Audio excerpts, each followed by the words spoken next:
बिलुनिया Bharat Chandranagar RD block नि बिसिङाव खबजाग रेगा सेबक लाइनेराव बरनि सानमुं तयै डेपुटेशन रुलाइका सांग्रं सालो दिबनि दाम नै ताम जरा भारत चंद्रनगर ब्लक नि चेयारपारसन ते कुबनि तामफारनि थानि बरनि सानमुं बुलाय याफरै डेपुटेशन रुलाइका बरनि सानमुंनि बिसिङाव तंगो रेगा सेबक लाइनाय थै थांजाक नुहुनि बरनो खरकसे खाय सेबक रजाना अंथों ग्रेजुएट ते आन्डार ग्रेजुएट नि दरमाय 6 के रजांना अंथों 6 जरावनो बरनि दरमाय रजांना अंथों अबहाय जुदा जुदा बरनि सानमुंनो सुपुंgi रजांना बगै सांग्रं सालो बरक डेपुटेशन रुलाइका पाइथागो डेपुटेशन पाई कक्थुना रन बसकेंगो ककनारखा रेगा सेबक लाइनाय समर सरकार আজকে আমরা এখানে জায়গা কর্মচারী যারা আছেন আমরা ডেপুটেশনে মিলিত হয়েছি।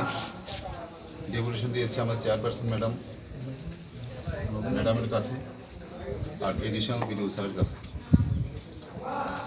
ডেপুটেশনের আমার তো অনেকগুলো দাবি আছে, 4-5টা দাবি আছে।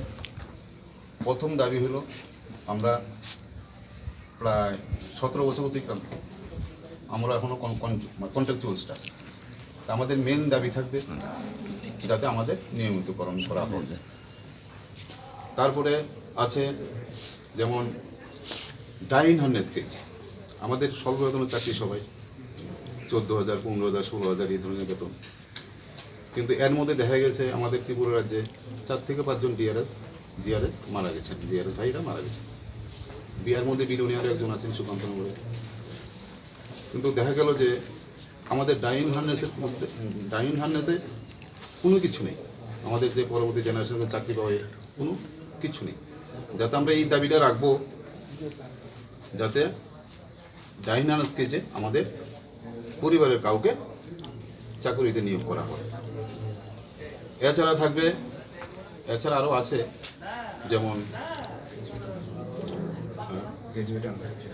গ্রাজুয়েট আন্ডার গ্রাজুয়েট স্যালারি স্ট্রাকচারটা যেটা আছে এটা ঠিক নাই, যাতে এটা ঠিক মতো করা হয়। এছাড়া রয়েছে যেমন আমরা 17 বছর অতিক্রান্ত, আমরা অনেকেই আজকে চাকুরি জীবনের শেষ লগ্নে, কারো 7 মাস 8 মাস। তো আমরা চাইবো সরকারের কাছে একটাই দাবি রাখবো যাতে আমাদের আরও 2 ঘন্টা বা 2 বছর বা 5 বছর যাতে আমাদের এক্সটেন্ড করা হয়। আমরা সরকারের কাছে এটা আমাদের মূল দাবি, যাতে সরকার আমাদের দাবিগুলো পূরণ করেন আর আমরা যাতে স্বাভাবিক জীবনে সুন্দরভাবে চলাফেরা করতে পারি অন্যান্য সরকারি কর্মচারীদের মতো। আর আরেকটি, আমাদের প্রত্যেক মাসে দেখা গেছে স্যালারি কিন্তু আমরা ডিউ টাইম আমরা পাই না। কোনো সময় দেখা গেছে আজকে মাসে কত তারিখ, 8 তারিখ, আমরা কিন্তু এখনও স্যালারি পাইনি। কিন্তু আমাদের মধ্যে এমনও স্টাফ আছে সবাই ধরতে গেলে এই স্যালারির উপরে পুরো ডিপেন্ড।